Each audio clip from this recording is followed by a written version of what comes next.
안녕하십니까, 여러분. 오늘은 참 마음이 무겁고 전직 형사로서도 분노를 금할 수 없는 참혹한 사건 하나를 여러분과 함께 파헤쳐 보려고 합니다. 최근 언론과 방송을 통해 보도되어 많은 분의 공분을 샀던 충남 당진 자매살인 사건, 여러분도 한 번쯤 들어보셨을 겁니다. 한 아파트 7층과 12층에 살던 두 자매가 한나란시에 싸늘한 주검으로 발견되었습니다. 부패가 상당히 진행된 상태로 발견된 두 딸, 사망 원인은 모두 누군가에게 목이 졸린 타살이었습니다. 더욱 충격적인 건 이 두 자매를 참혹하게 살해한 범인의 정체입니다. 바로 동생과 수개월간 함께 살던 동거남 김 씨였습니다. 사건 직후 체포된 그는 술을 먹고 동생과 싸우다 우발적으로 죽였고 위층에 사는 언니에게 걸릴까봐 언니까지 죽였다고 주장했습니다. 하지만 과연 그게 전부일까요? 우발적인 말다툼이 불러온 비극이라는 범인의 주장을 그대로 믿어도 되는 걸까요? 오늘 전직 형사의 시각으로 범인의 거짓말 뒤에 숨겨진 진짜 목적과 수사 과정의 치명적인 의문점들을 하나씩 차근차근 짚어보겠습니다. 자, 먼저 지금까지 확인된 사건의 정확한 사실관계부터 정리해 보겠습니다. 사망한 두 자매는 고향 부산을 떠나 충남 당진에서 터전을 잡고 살아가던 우애 깊은 자매였습니다. 언니 금주 씨는 지역에서 꽤 큰 주점을 운영하며 성실하게 살았고, 동생 은주 씨는 같은 아파트 7층에 살며 언니를 도왔습니다.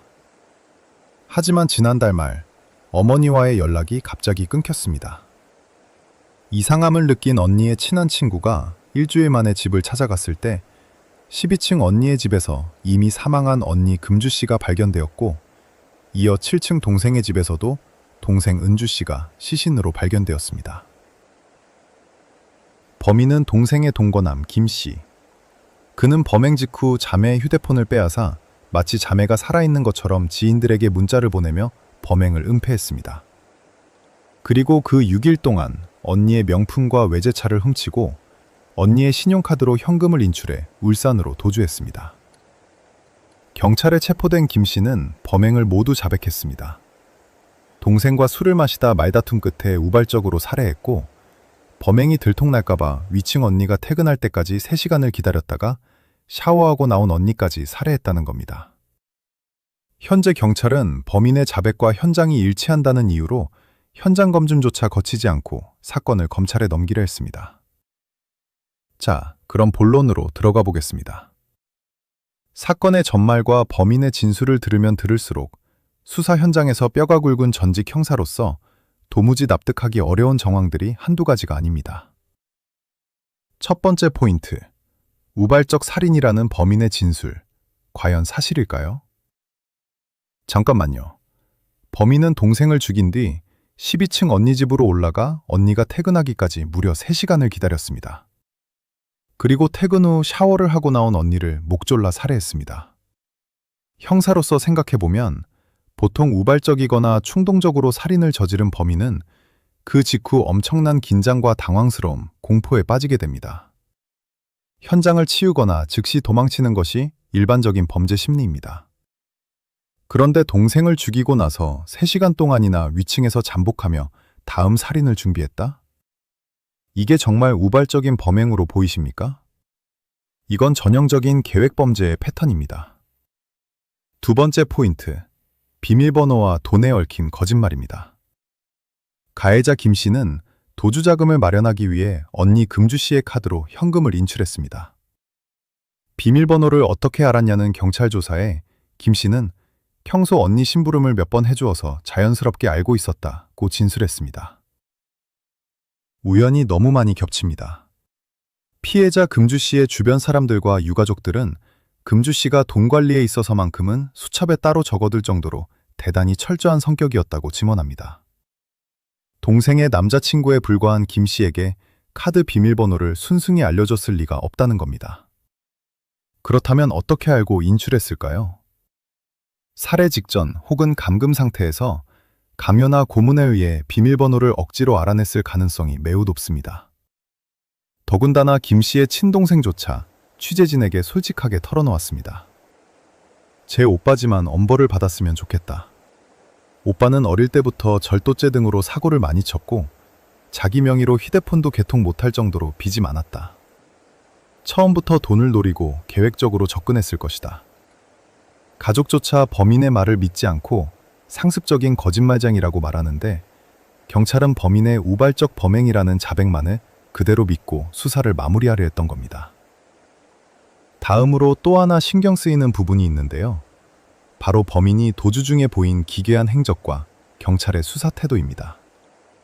범인 김 씨는 언니의 차와 카드를 훔쳐 울산으로 도망친 뒤 불과 며칠 만에 560만 원에 달하는 돈을 유흥비와 룸살롱에서 양주를 마시는 데 탕진했습니다. 심지어 훔친 외제차로 음주운전을 하다 사고까지 냈죠. 그리고 돈이 떨어지자 그가 향한 곳이 어디였습니까? 놀랍게도 사건이 발생한 충남 당진으로 다시 돌아왔습니다.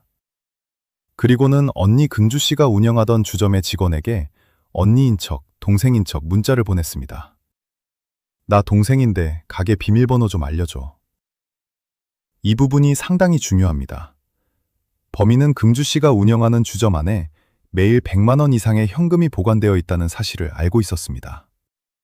훔친 돈을 유흥으로 다 탕진하자 남은 재산을 마저 강탈하기 위해 범행 현장 근처로 다시 돌아와 주점 탈의를 시도한 겁니다.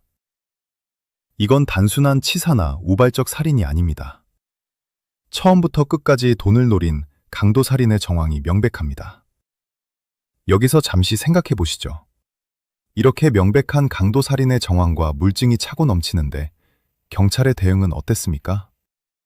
경찰은 범인이 자백했고 현장이 진술과 일치한다는 이유로 현장 검증조차 생략했습니다. 심지어 범인이 자백 후 공황장애가 있어서 약을 먹어야 한다고 호소하자 수사가 힘들다며 소극적인 태도를 보였습니다. 피해자 유가족들은 두 딸을 잃은 슬픔도 모자라 범인의 거짓 진술에 휘둘리는 수사기관을 보며 가슴을 찢는 고통을 겪어야 했습니다. 아버지가 직접 발로 뛰며 강도살인 혐의를 적용해달라고 강력히 항의한 후에야 경찰은 뒤늦게 보강 수사에 착수했습니다. 솔직히 말씀드리겠습니다.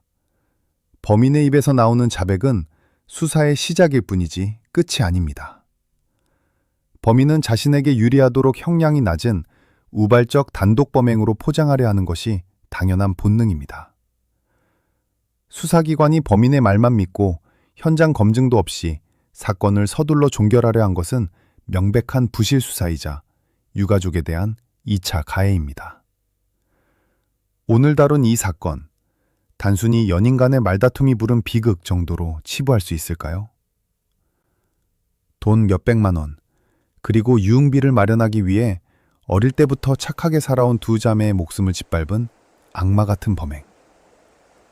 피해자 아버님은 내가 할 수 있는 게 아무것도 없다. 아이들을 억울함 없이 보내주는 것 말고는 해줄 수 있는 게 없다며 피눈물을 흘리고 계십니다. 정작 죄책감을 느끼고 사죄해야 할 범인은 공황장애를 핑계대며 형량을 줄이려는 뻔뻔한 태도를 보이고 있는데 말입니다. 범인은 피해자의 재산을 강탈할 목적으로 접근해 연쇄살인을 저지른 잔혹한 강도살인범입니다. 이러한 악질적인 범죄자에 대해서는 우발적이라는 핑계가 절대 통하지 않도록 법이 허용하는 가장 엄중한 처벌, 사회로부터 영원히 격리하는 중형이 내려져야 합니다. 자, 여러분은 이번 사건과 경찰의 수사 태도를 보시면서 어떤 생각이 드십니까? 가해자 김 씨에게 강력한 강도살인 혐의가 적용되어 법의 엄정한 심판을 받을 수 있도록 우리가 끝까지 관심의 끈은 놓지 않고 워치해야 할 것입니다. 오늘 영상이 유익하셨거나 깊이 생각해 볼 계기가 되셨다면 구독과 좋아요, 알림 설정 부탁드립니다. 여러분의 관심과 댓글 하나하나가 억울한 피해자와 유가족들의 눈물을 닦아주는 큰 힘이 됩니다.